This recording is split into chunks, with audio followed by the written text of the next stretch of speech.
اللهم صل على سيدنا محمد وعلى آله وصحبه وبارك وسلم وصلوا عليه وسلموا تسلیما۔ اس حلقے میں ہم اللہ کے رسول صلی اللہ علیہ وآلہ وسلم کی بی بی ختیجہ سے شادی کے بارے میں ڈسکس کریں گے۔ بی بی ختیجہ کا شجرہ نسب ڈسکس کریں گے،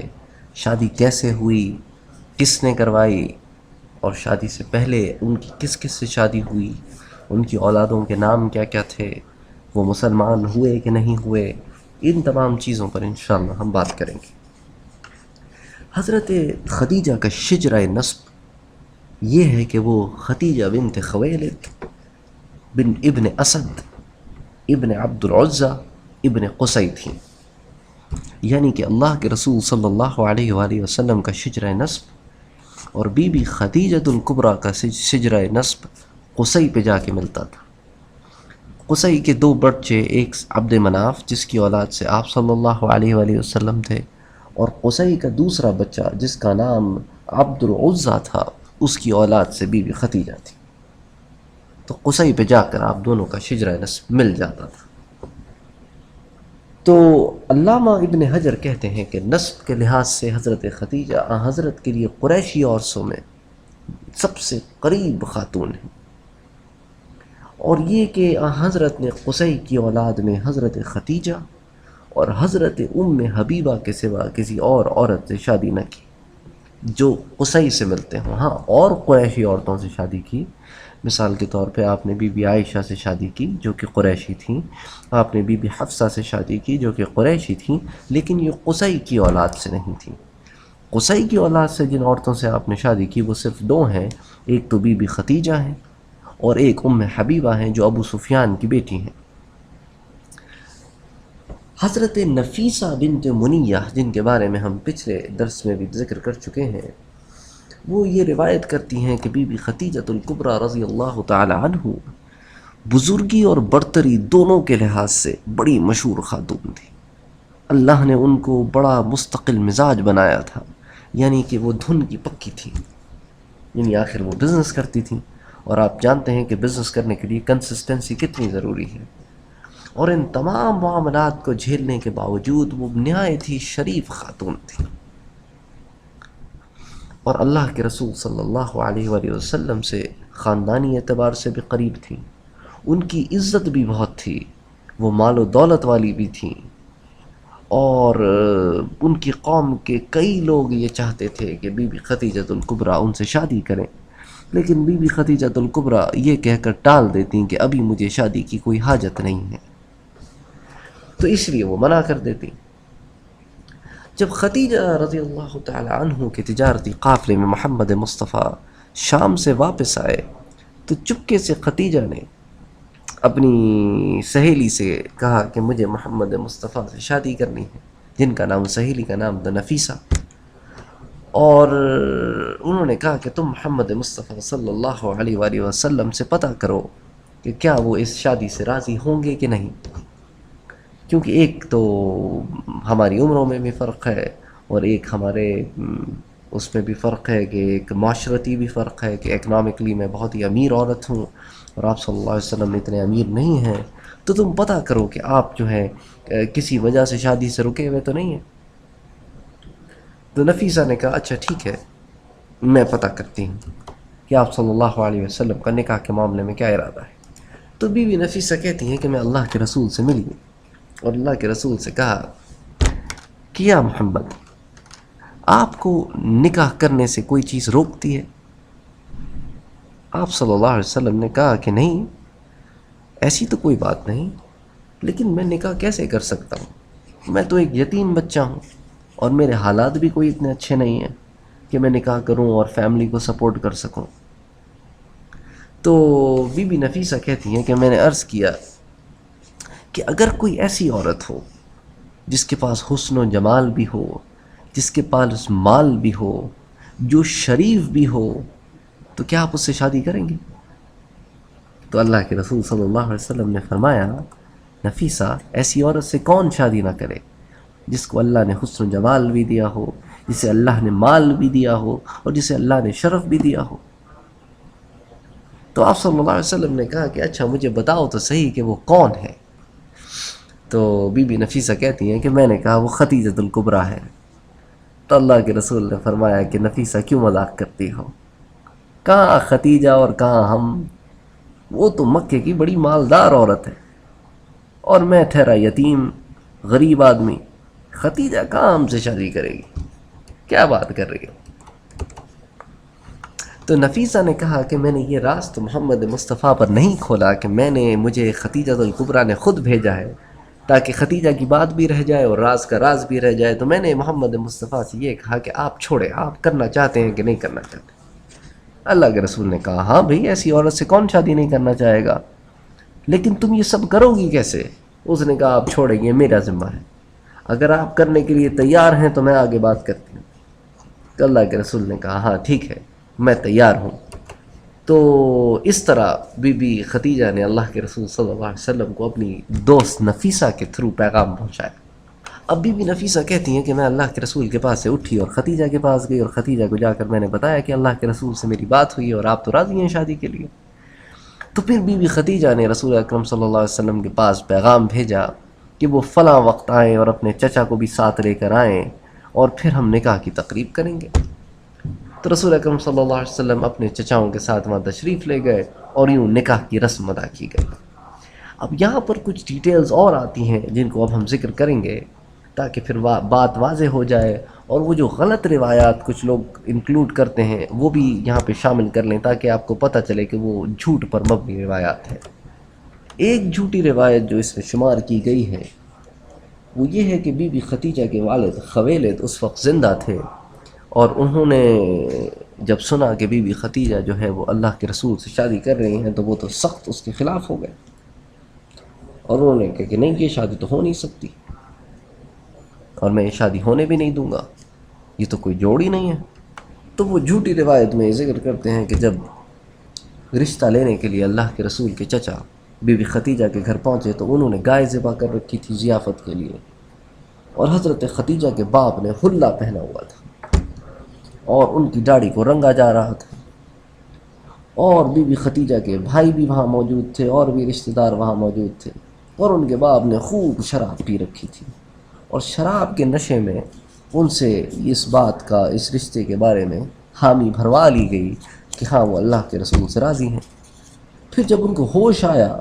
تو ان کو جب پتہ چلا کہ انہوں نے اللہ کے رسول صلی اللہ علیہ وسلم کے معاملے میں حامی بھر لی ہے تو وہ غصے میں بھرے ہوئے اللہ کے رسول کی طرف گئے اور کہا کہ کہاں ہے وہ لڑکا جس کے بارے میں مجھ سے شراب کی حالت میں حامی بھرا لی گئی تھی. تو پھر اللہ کے رسول کو جب پیش کیا گیا تو اللہ کے رسول کو دیکھتے ہی ان کے اوپر ایک ایسی کیفیت طاری، انہوں نے کہا ہاں اگر یہ لڑکا ہے تو مجھے قبول ہے. یہ روایت سراسر جھوٹ ہے، سر سے لے کے پاؤں تک جھوٹ ہے، اور اس کے پیچھے علامہ حلبی یہ ریزنز بیان کرتے ہیں کہ اول تو خویلد اس وقت زندہ ہی نہیں تھے، خویلد کا انتقال تو بہت پہلے ہو چکا تھا. خویلد تو وہ آدمی ہے جو طبہ یمن جب آیا تھا مکے اس وقت زندہ تھا، کہ جب طبہ یمن نے چاہا کہ وہ حجر اسود کو اٹھا کر اپنے ملک لے جائے تو یہی خویلد تھا جو اس کے راستے میں کھڑا ہو گیا کہ خبردار. اور یہ تو اللہ کے رسول سے بہت پرانی بات ہے، تو کیسے ممکن ہو سکتا ہے کہ وہ شخص اس وقت بھی زندہ ہو. اور اس کے علاوہ اس کے زندہ ہونے کی ہمیں اور کوئی بات اور کوئی روایت نہیں ملتی سوائے اس ایک روایت کے. اور یہ بات بھی غلط ہے کہ اللہ کے رسول صلی اللہ علیہ وآلہ وسلم دھوکے سے کسی سے حامی بھرا لے، یعنی وہ ذات اقدس جسے اللہ نے ہر شر سے پاک رکھا، ہر گناہ سے پاک رکھا، وہ نکاح کے معاملے میں دھوکہ کرے.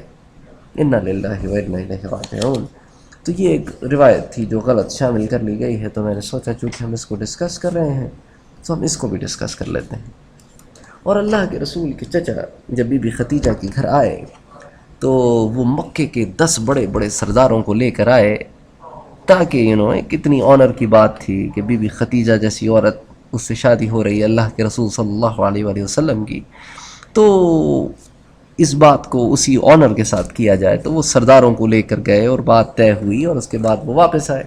اور جس وقت یہ نکاح کی تقریب ہوئی اس وقت اللہ کے رسول صلی اللہ علیہ وآلہ وسلم کی عمر مبارک 25 سال اور بی بی خدیجہ کی عمر مبارک 40 سال تھی. اور بی بی خدیجہ کے اس سے پہلے بھی 2 شوہر رہ چکے تھے جن کا ہم اس حلقے کے آخر میں ذکر کریں گے انشاءاللہ. تو خیر بہرحال نکاح کی تقریب شروع ہوئی.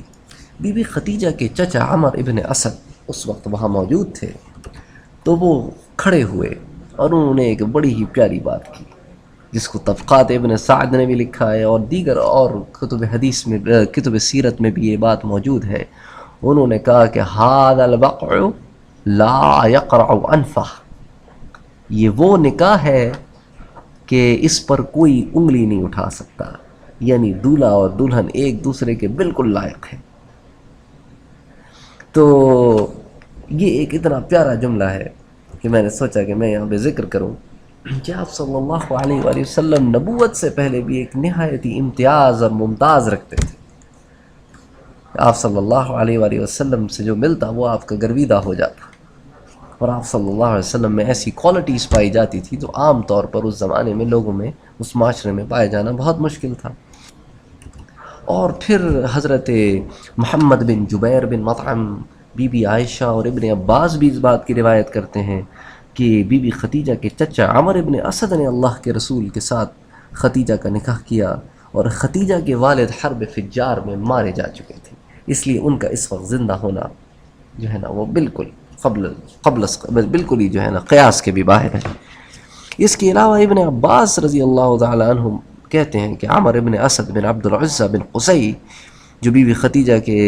چچا تھے، انہوں نے اللہ کے رسول کا عقد بی بی خدیجہ سے جب کیا تو وہ بہت ہی بوڑھے آدمی تھے، اور ان کی عمر جو ہے نا وہ کافی تجاوز فرما چکی تھی. اس لیے انہوں نے خطبے میں اور کچھ زیادہ تو نہ کہا، بس یہ ایک جملہ کہا. اور ان کی عمر اتنی زیادہ ہو گئی تھی، حضرت عبداللہ ابن عباس فرماتے ہیں کہ ان کی ساری اولاد مر چکی تھی، لیکن وہ ابھی بھی زندہ تھے. ایک دوسری غلط روایت جو اس ضمن میں لوگ انکلوڈ کرتے ہیں وہ یہ بھی ہے کہ بی بی خدیجہ نے اپنی بہن سے کہا تھا کہ محمد مصطفیٰ سے جا کر میرے متعلق بات کیجئے، ان سے میرا تذکرہ کیجئے.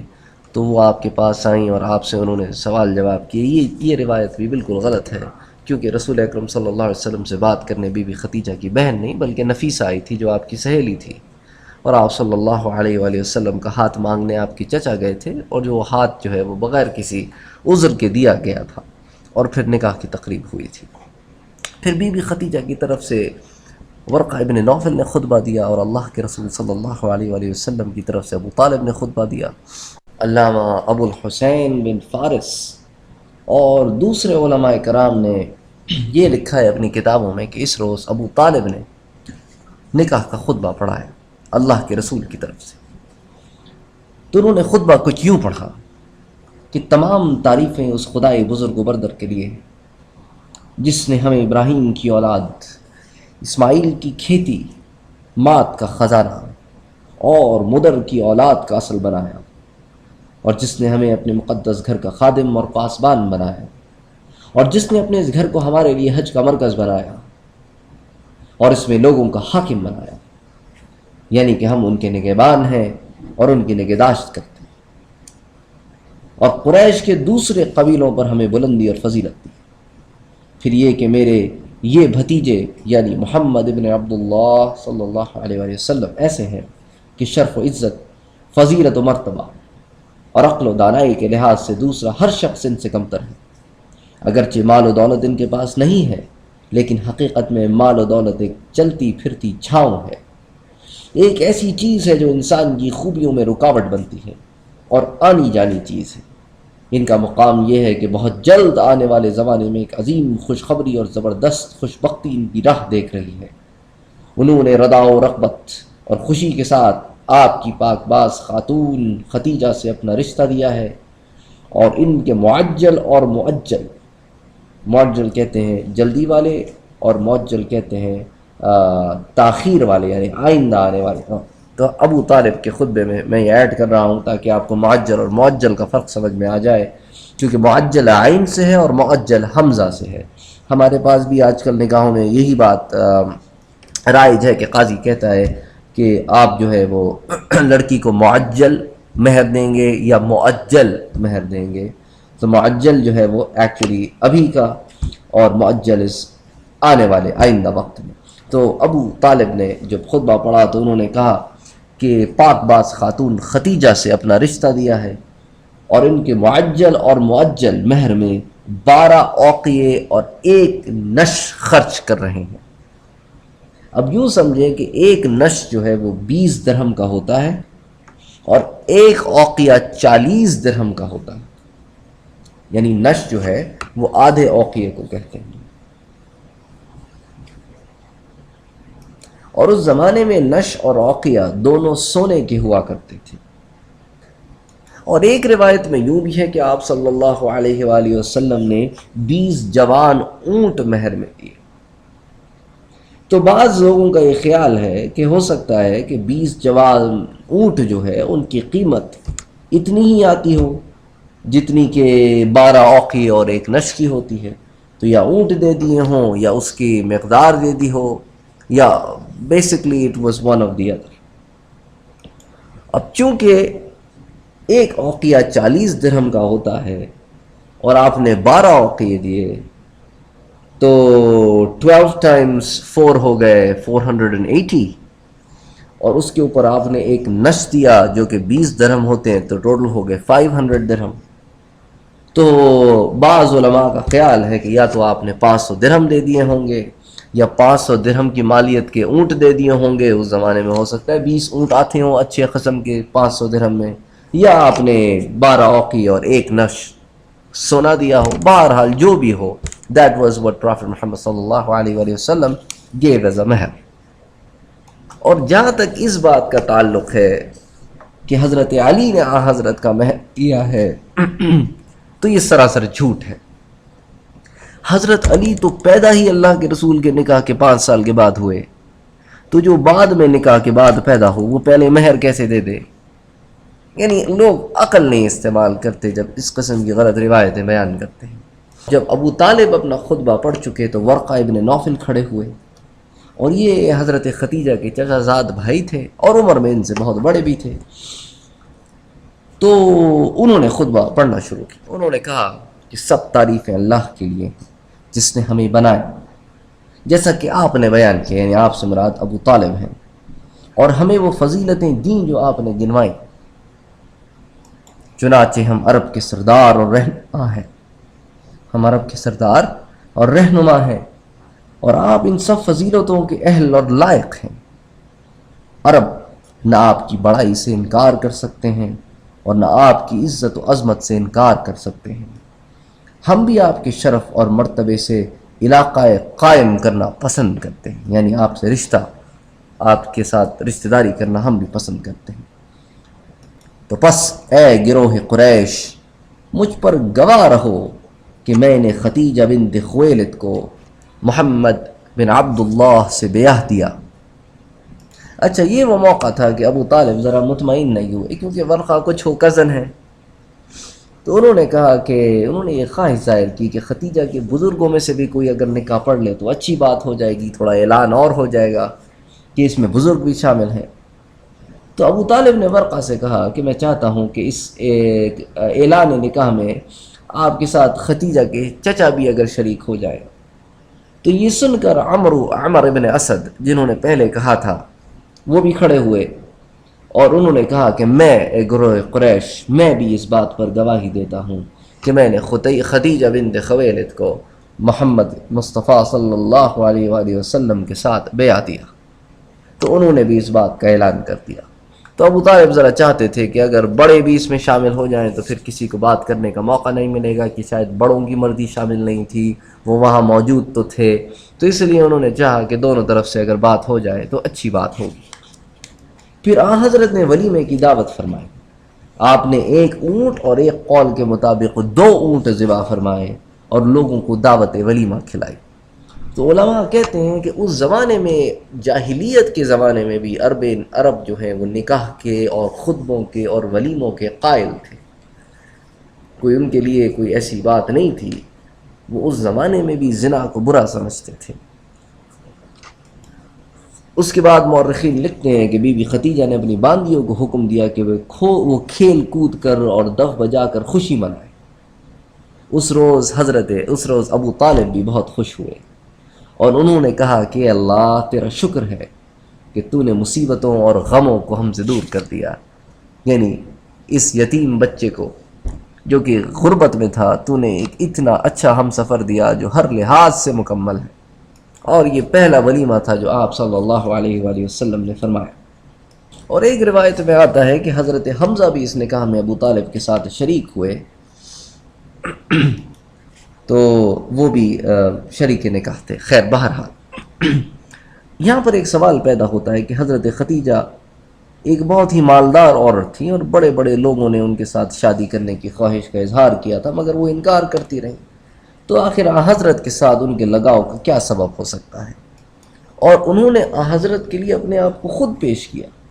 حالانکہ حضرت کے پاس نہ مال تھا نہ دولت تھی۔ تو علماء لکھتے ہیں کہ اس کا ایک بڑا سبب تقدیر الہی تھی کہ اللہ نے ایسا کروانا تھا۔ اس کے علاوہ ابن اسحاق اس کا ایک اور سبب بھی ذکر کرتے ہیں۔ وہ کہتے ہیں کہ قریشی عورتوں کی ایک تقریب ہوا کرتی تھی جس میں وہ مسجد حرام میں جمع ہوا کرتی تھیں۔ چنانچہ ایک دفعہ وہ اسی طرح مسجد حرام میں جمع تھی کہ ان کے پاس ایک یہودی آیا اور کہنے لگا کہ اے قریشی خواتین، تمہارے درمیان ایک نبی ظاہر ہونے والا ہے جس کے ظہور کا زمانہ اب قریب آ چکا ہے، اس لیے تم میں جس کے لیے بھی ممکن ہو سکے وہ ضرور اس کی بیوی بنے۔ عورتوں نے یہ بات سنی تو ان کو بہت غصہ آیا اور انہوں نے پکڑ کے اس کی پٹائی کرنی شروع کر دی، اس کو پتھر مارے، جوتے مارے، جو ہاتھ میں آیا مارا۔ لیکن بی بی ختیجہ کہتی ہے میرے ذہن میں یہ بات اٹک گئی تھی اور میرے دل میں یہ بات بیٹھ گئی تھی۔ چنانچہ اس کے بعد جب انہوں نے حضرت کو شام کے سفر پر بھیجا اور میسرہ نے وہ تمام نشانیاں بتلائیں کہ راہب نے کیا کہا اور جو بازار میں معاملہ پیش آیا اس شخص نے کیا کہا اور اونٹوں کا معاملہ، پھر بی بی ختیجہ نے خود بدلی کو دیکھا کہ آپ پر سایہ کیے ہوئے ہے، تو ان کو وہ یہودی کی بات یاد آ گئی۔ ادھر ان کے جو چچا زاد بھائی تھے ورقہ ابن نوفل، وہ بھی اسی طرف اشارہ کیا کرتے تھے کہ القریب ایک زمانہ آنے والا ہے جس میں ایک نبی پیدا ہوگا، کیونکہ وہ عیسائی ہو چکے تھے، جیسا کہ ہم پہلے ذکر کر چکے ہیں۔ وہ ان 4 لوگوں میں سے تھے جنہوں نے بت پرستی چھوڑ کر کسی اور دین کی طرف مائل ہوئے، تو انہوں نے سوچا گو نہ ہو کچھ ہو نہ ہو، یہ شرف اگر میرے حصے میں آ جائے کہ اس نبی کی میں بیوی بن جاؤں۔ اور پھر علماء نے اپنی سیرت کی کتابوں میں یہ بھی لکھا ہے کہ بی بی ختیجہ سے حضرت کی شادی ملک شام سے واپس آنے کے فوراً بعد نہیں بلکہ 2 مہینے اور 15 دن بعد ہوئی، یعنی سمجھ لیں 2.5 ماہ کے بعد۔ اب جیسا کہ میں نے آپ سے پہلے ذکر کیا تھا کہ بی بی ختیجہ کی پچھلی شادیوں کا بھی میں آپ سے ذکر کروں گا، تو حضرت سے پہلے بی بی ختیجہ کی 2 شادیاں ہو چکی تھیں۔ ان میں سے پہلا شخص تھا عتیق ابن عائد، اور ایک روایت کے مطابق عتیق ابن عائذ۔ اس سے حضرت ختیجہ کے ہاں ایک لڑکی پیدا ہوئی جس کا نام ہندہ تھا۔ یہ ہندہ محمد ابن سیفی مخزومی کی ماں تھی۔ دوسرا شخص جس سے بی بی ختیجہ کی شادی ہوئی، وہ آپ کی جو دوسری شادی تھی، وہ ہوئی ابو حالہ سے، جو اس کا لقب تھا اور اس کا نام بھی ہند تھا۔ اس سے حضرت ختیجہ کی یہاں ایک لڑکی پیدا ہوئی جس کا نام انہوں نے حالہ رکھا، اور اسی وجہ سے اس شخص کو ابو حالہ کہتے تھے۔ اور اس سے ایک لڑکا بھی پیدا ہوا جس کا نام انہوں نے ہند رکھا، یعنی باپ کے نام پر ہی بیٹے کا نام، تو اس کو ہند ابن ہند کہتے تھے۔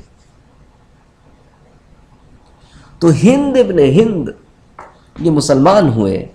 اور یہ کہا کرتے تھے کہ میں اپنے باپ، ماں، بھائی اور بہن کے لحاظ سے سب سے زیادہ معزز اور شریف انسان ہوں، یعنی باپ سے مراد ان کی آپ صلی اللہ علیہ وسلم ہے، کیونکہ سوتیلے باپ ہوئے۔ تو وہ کہتے تھے، پھر انہوں نے فرمایا کہ میرے والد رسول اللہ ہے، اس لیے کہ حضرت نے اس کی والدہ حضرت ختیجہ سے شادی کر لی تھی۔ میری والدہ ختیجہ ہیں جو پہلی ام المومنین ہے، یعنی مسلمانوں کی ماں ہے۔ میرے بھائی قاسم ہے، یعنی رسول اللہ کے صاحبزادے جو بی بی ختیجہ سے پیدا ہوئے، اور میری بہن فاطمہ ہے جو جنت کی عورتوں کی سردار ہوگی۔ یہ ہند ابن ہند حضرت علی کرم اللہ وجہہ کے ساتھ جنگ جمل میں شریک ہوئے اور شہید ہو گئے، مگر علامہ سہیلی نے لکھا ہے کہ نہیں، یہ تعاون میں مرے۔ بہرحال اللہ نے اسلام نصیب کیا اور اللہ نے ان کی اولاد کو اسلام نصیب کیا۔ یہ سب سے اچھی بات ہوئی کہ اللہ کے رسول صلی اللہ علیہ وسلم سے ان کی شادی ہونے سے یہ لوگ بھی اسلام سے بہرہ مند ہوئے جو ان کی پچھلے خاوندوں کی اولاد تھی۔ اب اللہ کے رسول صلی اللہ علیہ وسلم کے سے جو بی بی خدیجہ کو اولاد ہوئی، اس میں ابن عباس کہتے ہیں کہ اللہ کے رسول کے پہلے فرزند قاسم تھے، جو نبوت سے پہلے مکے میں پیدا ہوئے تھے۔ رسول اللہ نے انہی کی وجہ سے رسول اللہ کو لوگ ابو القاسم بھی کہتے تھے، کیونکہ آپ کا جو فرزند ہے اس کا نام قاسم تھا۔ بعد میں آپ کو بی بی زینب پیدا ہوئیں، پھر بی بی رقیہ پیدا ہوئیں،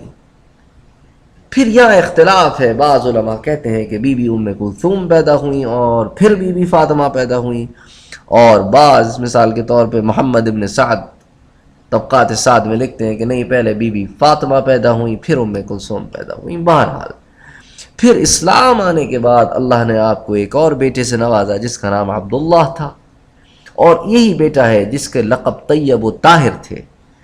کہ ماں باپ ان کو طیب اور طاہر یعنی ان دو ناموں سے بھی پکارتے تھے۔ تو بعض لوگوں کو یہ مغالطہ ہوا، جیسا کہ سیرت ابن ہشام میں ہے کہ طیب و طاہر بھی بیٹوں کے نام لکھ دیے گئے ہیں۔ اصل میں طیب و طاہر جو ہیں وہ حضرت عبداللہ کے لقب تھے، نہ کہ اور دو بیٹوں کے نام۔ آپ کی اولاد میں سب سے پہلے قاسم کا انتقال ہوا، اور پھر بعد میں عبداللہ کا انتقال ہوا، اور یہ دونوں کا انتقال مکے میں ہی ہوا۔ اور جب آپ کے بیٹے عبداللہ کا بھی انتقال ہو گیا تو اس وقت تو زمانہ اسلام آ چکا تھا۔ تو اسی انتقال پر عاص بن وائل سہمی نے کہا قد انقطع ولدہ فہو ابتر، آپ کی اولاد ختم ہو گئی ہے، یعنی کہ آپ کی نر اولاد ختم ہو گئی ہے، اس لیے اب آپ کی جڑ کٹ گئی ہے، نعوذ باللہ۔ تو پھر اسی کے اوپر سورہ کوثر نازل ہوئی، جس کی آخری آیت ہے کہ ان شانیہ کا ہوا الابتر۔ میرا مدنی آپ غم نہ کریں، بلکہ آپ کے دشمن ہی بے نام و نشان رہیں گے۔ اب مجھے بتائیں کتنے لوگ ہیں جو کہتے ہیں کہ ہم عاص بن وائل سہمی کی اولاد سے ہیں، کتنے لوگ کہتے ہیں کہ ہم ابو جہل و ابو لہب کی اولاد سے ہیں، یا ولید بن مغیرہ کی اولاد سے ہیں، یا اسود کی اولاد سے ہیں۔ تو آپ کی جو دشمن تھے اللہ نے انہی کی جڑ کاٹ دی۔ محمد ابن جبیر ابن مطعم کہتے ہیں قاسم 2 برس کے تھے جب ان کا انتقال ہوا۔ علماء نے اتنا تک اپنی کتابوں میں جمع کیا ہے کہ اللہ ان کی قبروں پہ کروڑوں رحمت نازل فرمائے کہ پڑھنے کے بعد انسان کہتا ہے کہ اللہ اکبر۔ یعنی انہوں نے یہ تک اپنی کتابوں میں لکھا ہے کہ ایک بندی سلمہ صفیہ بنت عبد المطلب کی آزاد لونڈی تھی، وہ بی بی خدیجہ کے زچگی میں دائیگی کا کام کیا کرتی تھی، یعنی وہ جو پریگننسی کے اراؤنڈ کا پیریڈ ہوتا ہے نا، زچگی کا جو بچے کے بعد کا ہوتا ہے، جس کے اندر کوئی دیکھ ریکھ والا گھر میں ہو، تو وہ آزاد لونڈی تھی، وہ آپ کا یہ کام کرتی تھی۔ تو لڑکا ہوتا تو بی بی خدیجہ 2 بکریاں، اور لڑکی ہوتی تو 1 بکری کا عقیقہ فرماتی۔ لڑکوں کے لیے دودھ پلانے والیاں بھی مقرر کیا کرتی، اور ان کے پیدا ہونے سے پہلے ہی یہ انتظام کر لیا کرتی۔ تو یہ وہ واقعات تھے جو میں آپ کی خدمت میں پیش کرنا چاہ رہا تھا، جو اللہ کے رسول صلی اللہ علیہ وآلہ وسلم کے نکاح سے متعلق تھے اور آپ کی اولاد سے متعلق تھے۔ انشاءاللہ پھر زندگی رہی تو سیرت النبی کے بعد آپ صلی اللہ علیہ وآلہ وسلم کی اولاد کے حالات زندگی کا بھی جائزہ لیں گے، اور سیرت النبی میں جو کچھ واقعات ذکر کر سکے وہ بھی کرنے کی کوشش کریں گے۔ وما علینا الا البلاغ۔ اللہم صل علی سیدنا محمد